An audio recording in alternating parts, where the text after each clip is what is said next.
So I hope you'll be able to hear me right now. It's a bit windy today, so I'm sitting fairly close to the mic. I wanted to just share some stats from the United States of America that is being reported on the WHO site, the World Health Organization site, the coronavirus stats. And it's not looking good, as one would expect, considering the lack of measures that have been put in place and the concealment of stats, the lack of testing, and just the overall general lack of reporting. So the United States, I'll just show you this snapshot from the WHO from today. So it's about, I don't have the stats in front of me, but you'll see it now. It was about 10,000 up from yesterday. That's a lot. There was 69 new deaths today. So far there's been about 400 plus deaths, and I think there was 10,000 new cases, and there's about 42,000 plus cases overall in the United States. Italy started off with 100 cases, and now they have just about the same amount of cases, or no, probably about 70,000 to 80,000, is it, cases. They had 700 deaths 2 days ago, and they had 600 and something today.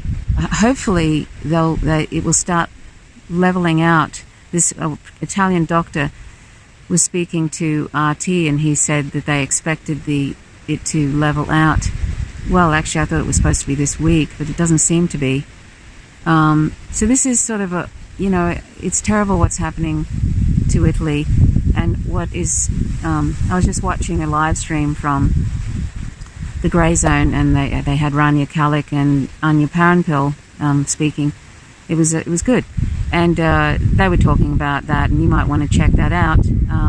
They did about an hour and a half live stream. The thing that worries me, and if I hope that the people there was a lot of trolls in the live stream, and I know that the Grey Zone is a target of the U.S. government because they arrested Max Blumenthal on trumped up charges and then dropped them. The Grey Zone is in the crosshairs of the government in a way, so who knows if these are just natural trolls that turn up and stuff. But there was a lot of trolls, and if these trolls are all sort of basically saying reopen everything and stop the social distancing and that the coronavirus is all a hoax.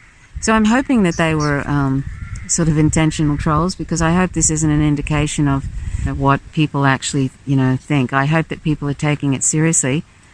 As far as I can see in Australia, most people are taking it seriously.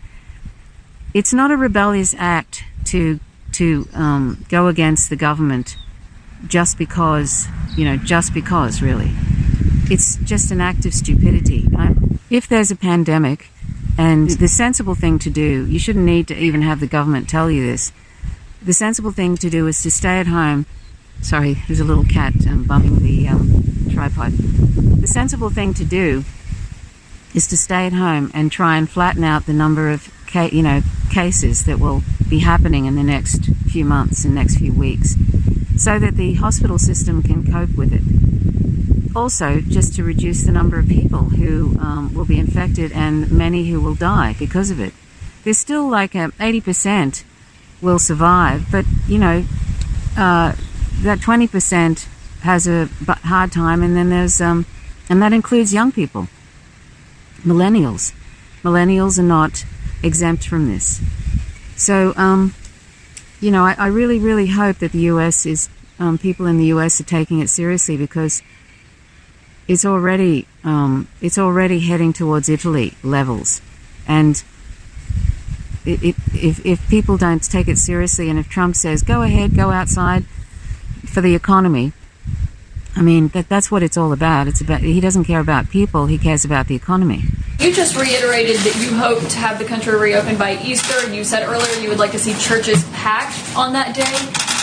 My question is, you have two doctors on stage with you. Have either of them told you that's a realistic timeline? I think we're looking at a timeline. We're discussing it. We had a very good meeting today. If you add it all up, that's probably 9 days plus another 2.5 weeks. It's a period of time that's longer than the original 2 weeks. So we're going to look at it. We'll only do it if it's good, and maybe we do sections of the country. We do large sections of the country. That could be too. But we're very much in touch with Tony and with Deborah. Who suggested Easter? Who suggested that? I just thought it was a beautiful time. To be a beautiful time, a beautiful timeline. So that was It's a based great on day. any of the data? It was based on a certain level of weeks from the time we started, and it happened to arrive. Actually, we were thinking in terms of sooner. I'd love to see it come even sooner, but I just think it would be a beautiful timeline. John? Mr. President. The only reason he's taking any measures at all is because the stock market has been crashing, and companies are all wanting bailouts, and of course they're more than happy to bail out companies and businesses, but they don't care about the public, really. Anything that he said recently about UBI and all of this, I think he's retracted a lot of that. He'll be giving out some money to people, but it's like a one-off. And there's thousands of people, hundreds of thousands, millions even, will be out of work. I think it'll be worse than the Depression, a 30% unemployment rate. But Trump only cares about the stock market and his corporate buddies. It lays bare how the government knows how to use the sovereign economy when it wants to, when it benefits their corporations and when it benefits the military-industrial complex.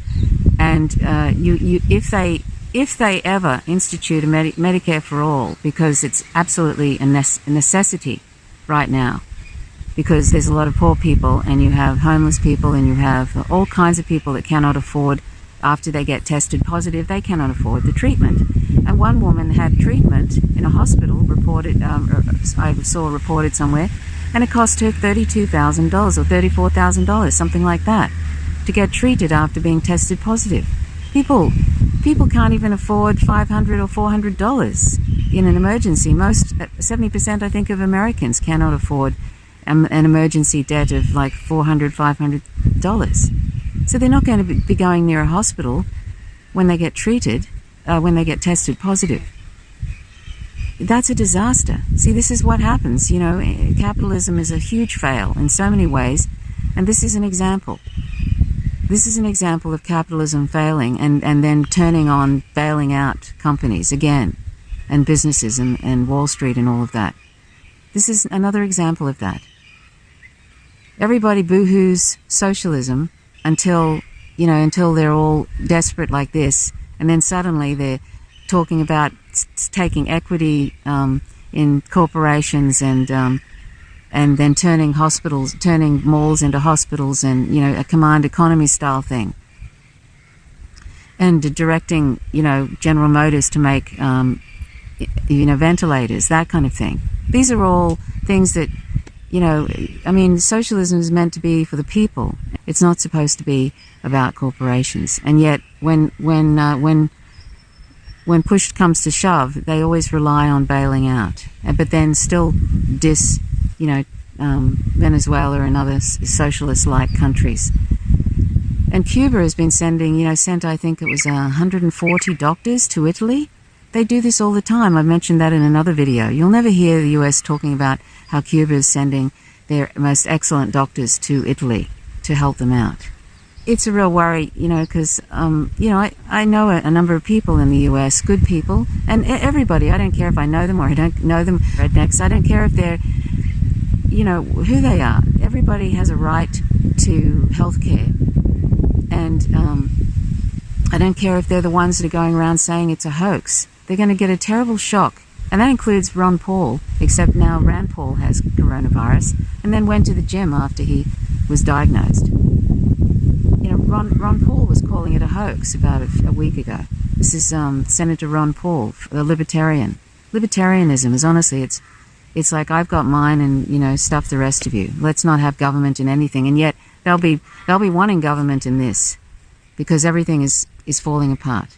And 30% unemployment, that's depression levels, and it's going to be a disaster. There'll probably be rioting and people stealing and all sorts of things because they're not going to provide for the public during this crisis. That's what it looks like. They're going to have to if they don't want complete social breakdown. They're going to have to. 5 million people out of work and can't afford to pay bills and can't afford this and that to live. that's going to be a disaster. I'm sorry I'm meandering, which I tend to do, but, Trump it's scary. He's talking about turning things around and, everything will be right by Easter. He said he wants to see the churches packed at Easter time. This would be an insanity to do that.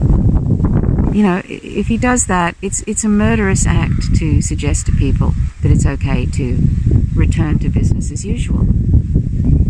It's frightening, really. In some ways, they should enact the Article 25 of the Constitution, except that, if you remove Trump, you then get Pence, and I don't think he's a believer in the rapture, so he probably thinks this is all God's will. But we have to have our democracy function and take care of this crisis. In the middle of the Civil War, we had an election. In the middle of the pandemic crisis of we've had an election, and World War II, et cetera. So we can do both. We have to do both. We're certainly not confidence-inspiring. How many masks does the federal government have right now, and when can they get to local hospitals? Well, when it comes to supplies, we have been shipping from the national stockpile for weeks. The demand on these critical items is not only nationally, it's globally. So we've been shipping. We shipped today. We're going to ship tomorrow. We're linking supplies not only from the national stockpile, but from vendors and commercial donations. And it's just not about the federal government buying it. It's also about those hospitals and other facilities, governors, that if you find it on the market, go ahead and buy it. FEMA will reimburse you for it. So this is a shared responsibility. Every American has a role to play in defeating the coronavirus. Do you have any specific numbers on how many masks the federal government has been able to acquire and how many have gone out the door to hospitals? It is a dynamic and fluid operation.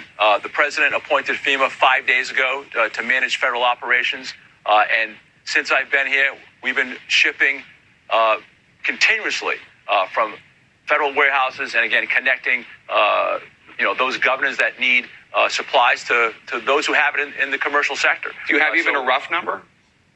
I can't give you a rough number. I can tell you that it's happening every day. And my mission is operational coordination of all of these things, and that's my focus. So whether it's supplies, vents, you name it, we are finding it, identifying it, and shipping it to those who have requested it.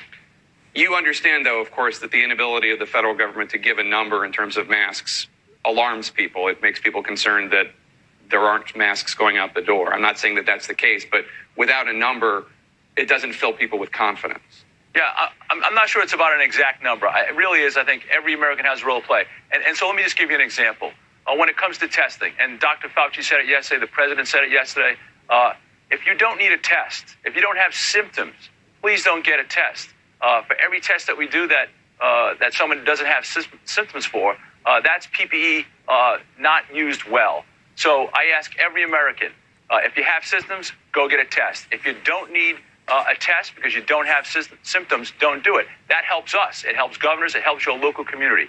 Please play your part in this effort to defeat the coronavirus. You just made a reference to PPE, that's personal protective equipment. It's what healthcare workers and first responders need to wear. And this brings me to my next question, because it's not just masks that we're talking about, that there are shortages on the front lines, as you know.